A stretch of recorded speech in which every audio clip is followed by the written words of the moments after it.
I never believed in the supernatural until my son made me reconsider things.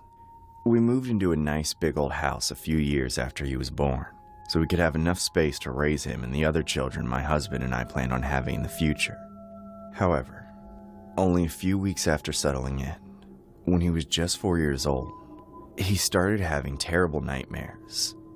He would come into our room in the middle of the night, screaming and crying, saying there was a skeleton woman in his closet. We always checked to make him feel safe, but of course, we never found anyone. My husband and I tried everything to get it to stop, but none of it had any effect.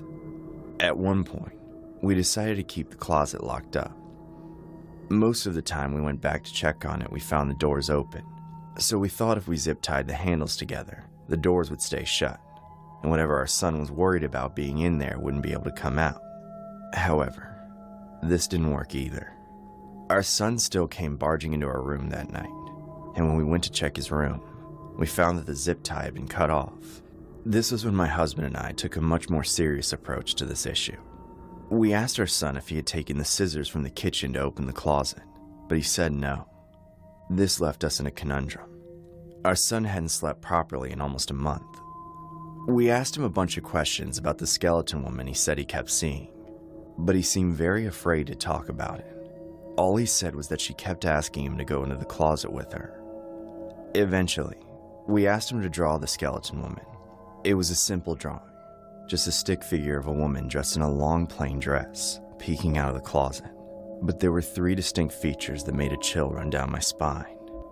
The first thing was the indication of blood running down from her neck, but that alone wasn't the worst of it. The second thing was the noose in her hand. When I asked my son what she was holding, he said he didn't know except that it was a piece of rope she always had.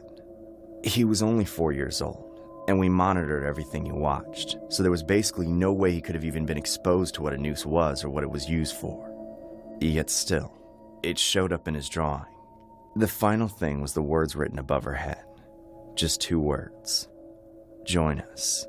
I had been teaching my son how to read and write for several months at that point to prepare him for school. But he had never exhibited the motivation to write much more than a few letters of the alphabet at a time. Now suddenly, he had perfectly spelled 2 entire words, which showed me just how scared of the skeleton woman he was. Unfortunately, this didn't give us any clue as to what to do. We told him to tell that scary woman to go away, hoping he could conjure up some courage and learn something from the experience the next time he saw her. That next time turned out to be the very same night. I woke up around 11 p.m., but not to the sound of my son screaming and crying. I heard a weird thumping in the walls. Then I realized that was coming from my son's bedroom, so I got up and walked over to his room. When I opened the door, I saw that he wasn't in bed, and once again, the closet door was open, but the light was off. I crept over to the closet, but right as I got up to it, something happened that I still can't comprehend. 2 bony, bloody hands jumped out from the doors and yanked them closed. I immediately ran over to them and tried to get the closet open, but no matter how hard I pulled, they wouldn't budge. I screamed for my husband to help me, and a few seconds later, he came running in. I told him to break down the doors, and without any second thoughts, he stepped back to the foot of her son's bed, then charged straight at the closet, smashing through the doors. He fell to the ground on top of them, and I raced in to find my son hanging by the neck from the rack. His face was swollen and purple, and he was still fighting against the rope, kicking the wall and trying to pull himself up. I grabbed him and lifted him a few inches to get the pressure off his neck so he could breathe. My husband stood up a few moments later and was absolutely shocked. Then, he went to the kitchen and came back with a knife to cut the rope.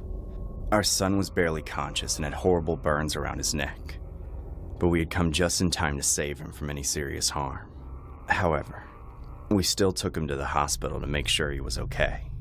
In doing so, we inadvertently forced the doctors to call the police to do an investigation, as if we had abused our son.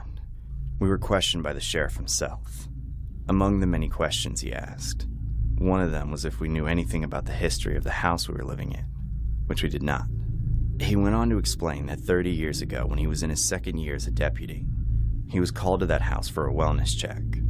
A family had been living there, but the mother had been so horrifically abused and starved by her husband that she had a severe psychotic breakdown. She severed his genitals in his sleep, then suffocated and hanged all 3 of their children in the exact closet of my son's bedroom before slitting her own throat.